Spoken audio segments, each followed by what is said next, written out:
In this second deleted level, which is an extended sequence of the sewers in Seattle, this comes on the heels of where Ellie goes into a building and she survives an attack by stalkers and gets thrown out of a window and gets swept away by the current. And then we cut this section that used to be there in the final game. Now you will get to play it. So this was a way to get a bit more interesting puzzles, interesting traversal, figure out how Ellie can navigate the sewers with the fighting current. Ultimately, with a lot of these levels and these sequences, the reason why we cut them were for pacing purposes. But here it is for you in this very kind of raw form that part of it will feel finished, parts of it will feel like assets are missing as far as audio, animation won't be final. But it's a glimpse into what a game looks like when it's months away from finishing. Enjoy.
The ladder acts as an immediate goal for the player, but being able to climb out is not going to be so easy. To keep levels interesting and engaging, we alternate between positive and negative values the player experiences. Here, it's a positive to have found a ladder, but then a negative to discover it's not the solution. But then another positive to identify the next short-term goal of the doorway. By alternating between these opposing values, we give players what they expect, but not how they expect it.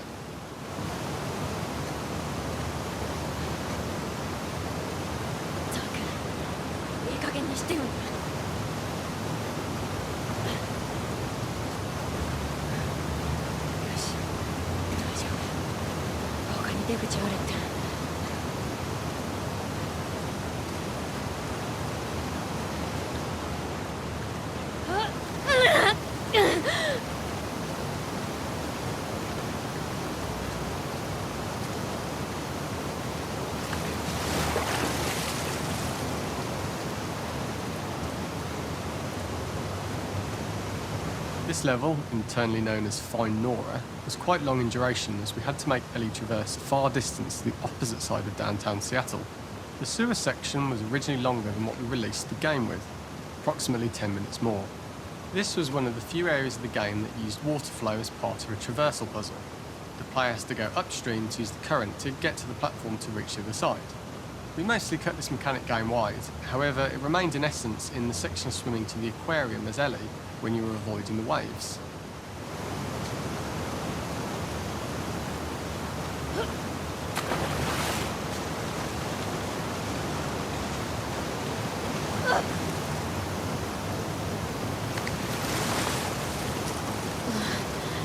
Oh shit!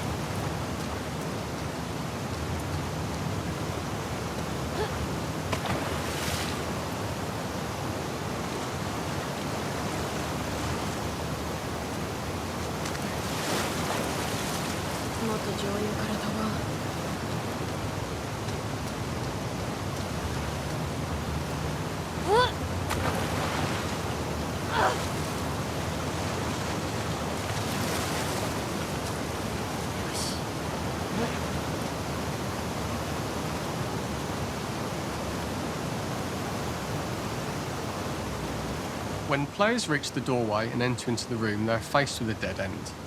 The real reason for this dead-end room is that on the reversal, when exiting back out of the doorway, players are faced with the route onwards. A pipe that they'd not been able to see when they were swept past it on the way in, and something that was hidden from view when on the side platforms.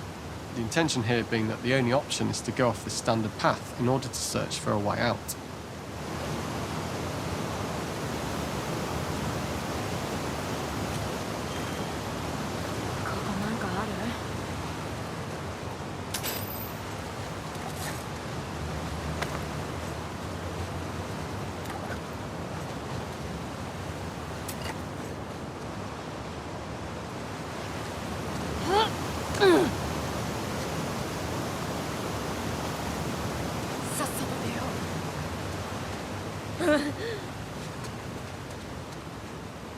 Throughout the rest of the level, we also used light to indicate to the player that they were heading in the right direction. At each turn, however, we blocked the direct route forward. Players would know that they just have to keep finding alternative paths, promoting those feelings of being desperate and trapped.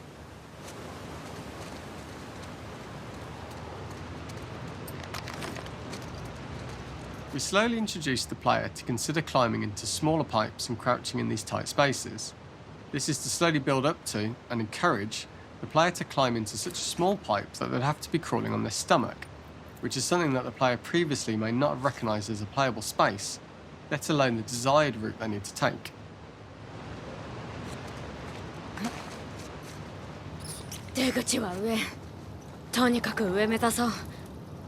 We added a tiny space just to reward the player's exploration with a pickup item, and we made sure it was something that made sense that you'd find in this area.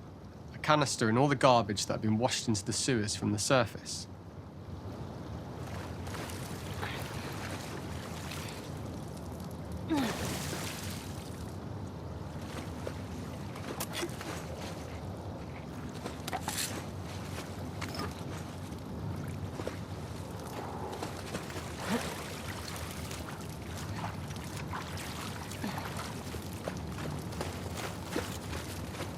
We loved the idea of making Ellie prone through a tiny, dirty pipe in order to get out, as it was a great opportunity to use our prone mechanic.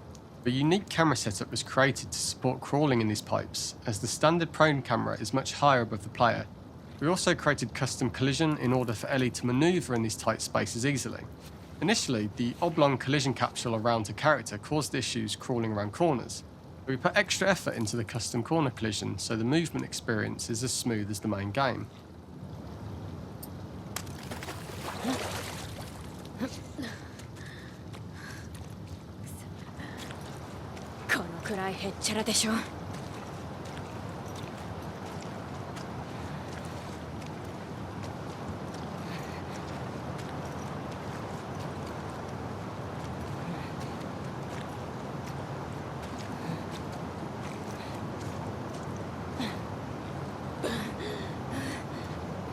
In order for the player to feel cramped, claustrophobic and desperate, we'd been enforcing the traversal mechanics that allow for a tight environment which promote these feelings.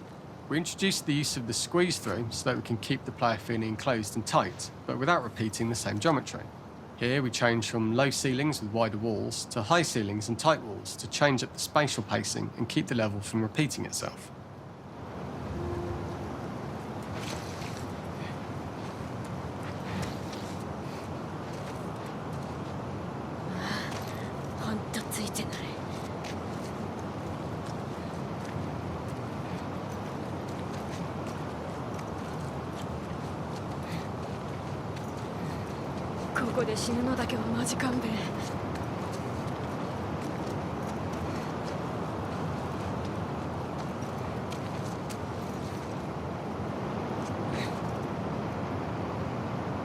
Originally, we had the waterline much higher here, so players had to swim through this tight tunnel.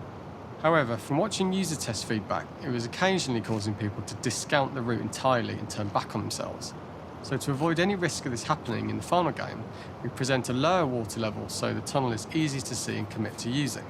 Although this isn't as impactful without the prone swim, it's the better decision as it means a smoother experience for the player with no backtracking frustration.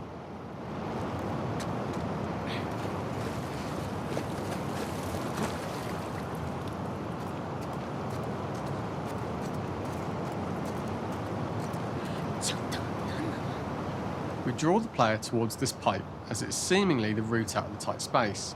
Fairly soon it is obvious that this path is blocked. If the player goes all the way up to the bars that block the path, they are rewarded with a pickup, so this journey doesn't feel wasted. It was important to encourage the player to try to progress along this path so that they would subtly be thinking of progress in this direction. We hint to the player that there is a bigger, new space beyond this pipe by showing the player the waterfall. This helps players consider the other route where they don't know how far the tunnel is or whether they'd make it.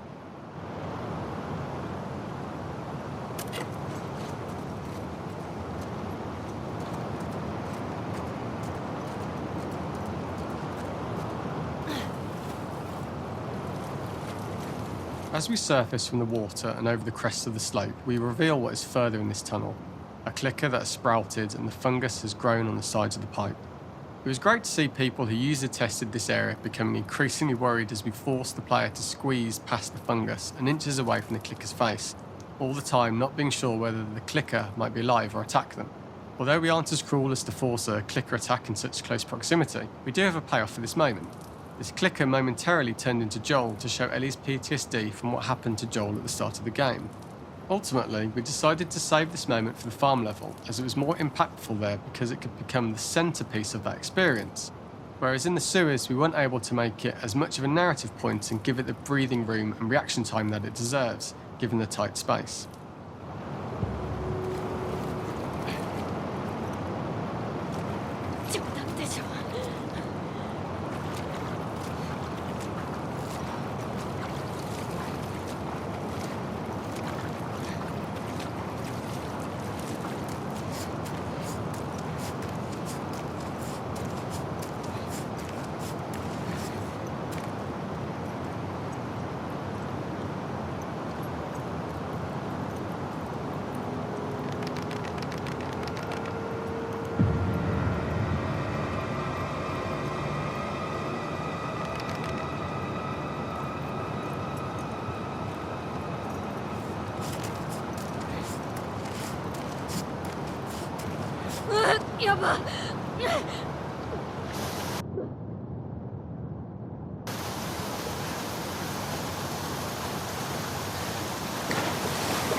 For the final section, we eventually opened you out into a wider area as you traverse through such tight spaces leading up to this. So changing the environmental pacing makes it begin to feel like we're coming to the end of Ellie's ordeal. An earlier iteration used the current that we'd shown at the start for a slightly tougher traversal puzzle to conclude the sewers. The ladder was clearly visible from most of the area, but the player was faced with a fast-flowing torrent of water they couldn't cross. If the player attempted to jump into the water, they were not able to swim across the ladder due to the water's speed. But instead, they had to traverse the pipe running along the top of the space in order to get across the water.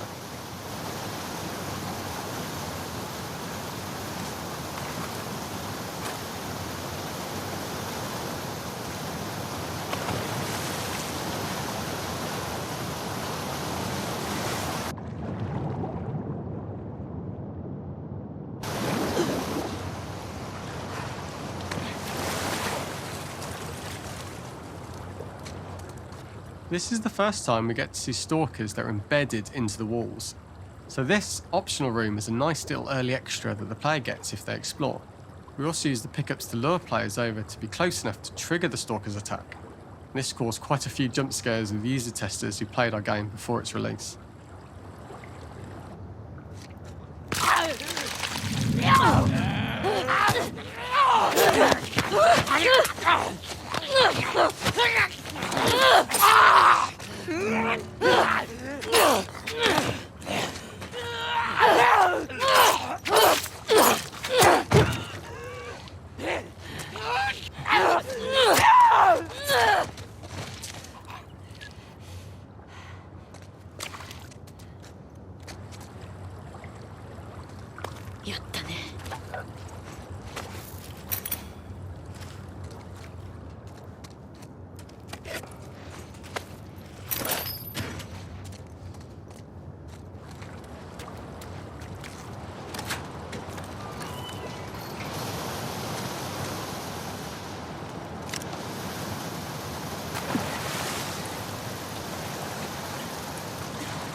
Using this pipe was retained in the iteration we shipped with, as it's the last of the extreme methods Ellie has to undergo in order to escape the sewers, and what she will go through in her pursuit of revenge.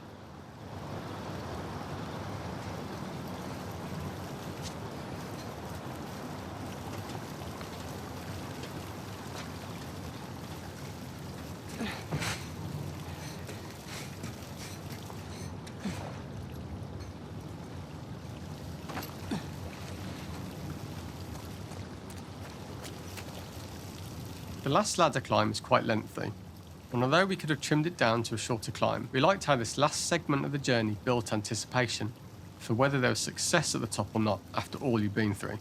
Ultimately, the ladder exits out into the subway station, which is how it connects in the final game. Ellie then has to find her way to the hospital from here, crossing paths with the scars for the first time.